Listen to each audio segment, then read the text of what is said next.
Good morning, Michael Mazarang here again, and today I'm doing an inspection for a current listing agent and homeowner. Some rotten wood has been discovered under the house, indicative of potential termite or moisture damage. Before we go into the crawl space, just want to take a quick look around the house to see if there's any drainage issues. As we can see, it's a standard vented crawl space. The gutters do show a little bit of deterioration, a couple of dings, but standard 2x3 gutters, and certainly some downspout extensions or splash plates could be deployed here to get moisture away from the house. But certainly things look fairly clean as far as the gutters are concerned. With this porch, certainly the vents that are under the porch, there's going to be very little air exchange there, so possibility for some dead corners in the crawl space. You know, the vents are above grade, and which I like to see that. Some big trees in the back here, so probably this house will need to have, you know, the gutters cleaned at least a couple times a year. Same thing here in the back. Gutters look pretty good. Certainly some splash plates or gutter extensions can be deployed, and of course the same challenge here with the back deck. The vents that are up under the deck are not going to ventilate very well, so another potential pocket for potential moisture buildup. Okay. Here we are at the crawl space entrance, and it looks like some work has been done by this homeowner. The floor system looks like it's been re-insulated. I can tell that this insulation is pretty new. Vapor barrier looks like it's been deployed recently. No stakes.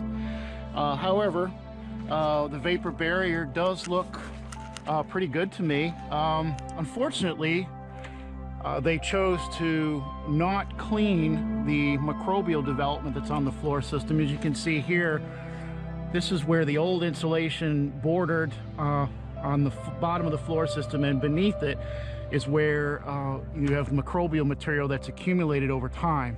I would assume that this is part of the reason why we're seeing some structural wood decay. As we look deeper in here, here's a section that needs to be put up.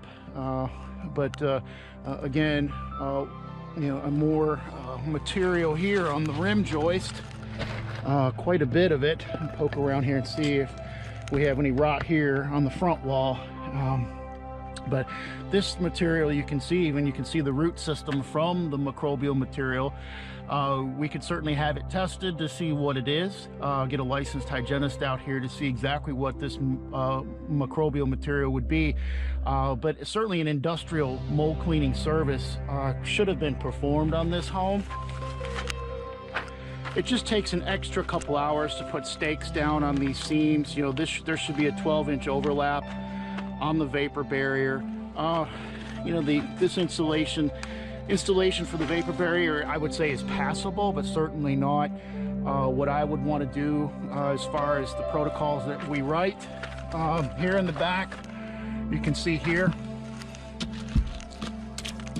this is where we've got some structural decay from the moisture problem. You can see the vents are closed here, so no air exchange at all. Actually, at this time of year, that's probably good that they're closed, but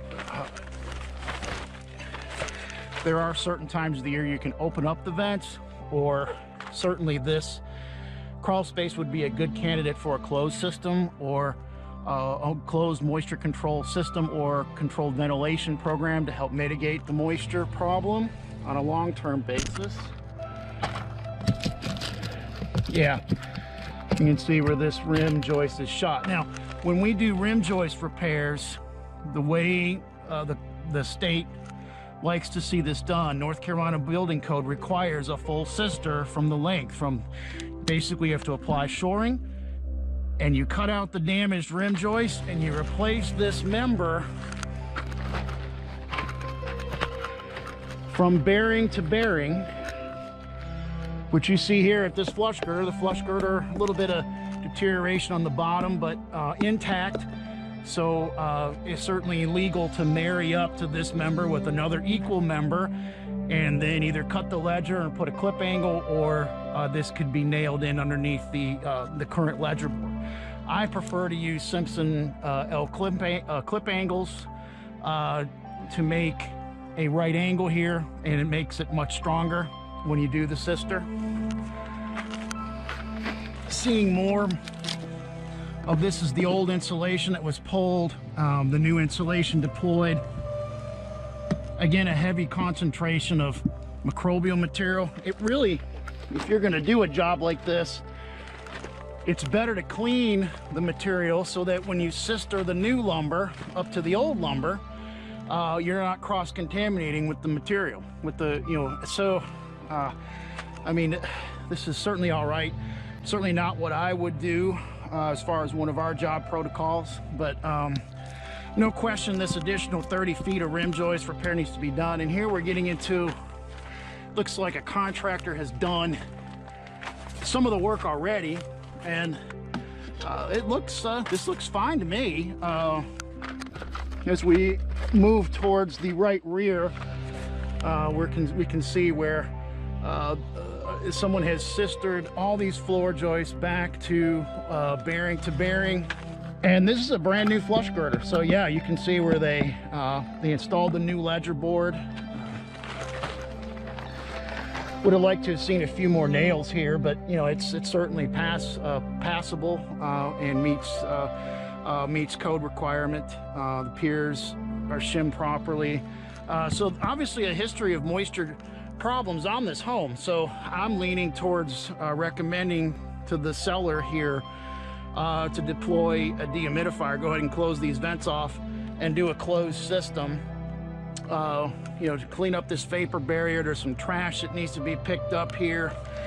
Let's fix the additional 30 feet of rim joists, damaged rim joists that we've noted as part of the job. Kind of clean this all up. Looks like somebody left their garbage here. Get all that cleaned up and get this house completely ready for resale. But again, here, this is the front right corner. You can see where a contractor has already repaired some additional rotten floor system. The front rim joist has already been replaced here. So it looks to me, you know, like this homeowner, yeah, this is looking kind of, we got another, they're not going to be happy to hear this, but you know, we've got additional rot here on the front wall that really should be addressed.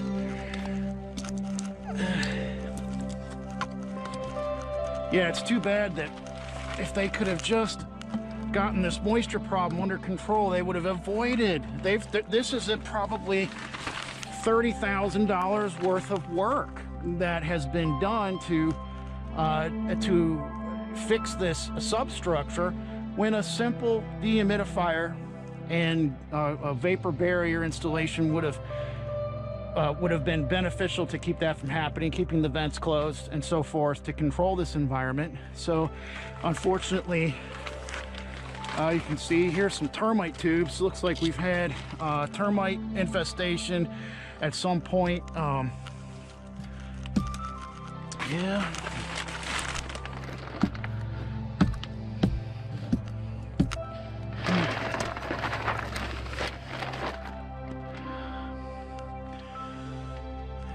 Well, vapor barrier again, not staked.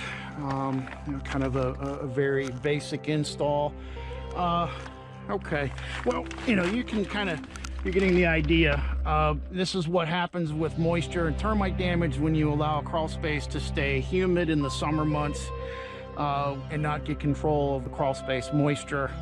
Unfortunately, there's a little bit of more work to do on this house, and have to bring that to the attention of the homeowner. Unfortunately, you know, this microbial material is the elephant in the room. It really should be cleaned. So If you have any questions about crawl space moisture, vapor barrier installations, microbial growth on floor systems, insulation, controlled ventilation systems, and or sealed crawl spaces, or basic humidity control crawl spaces, you can contact me at the number below, or you can reach me through my website, and you can see that contact information below on this video.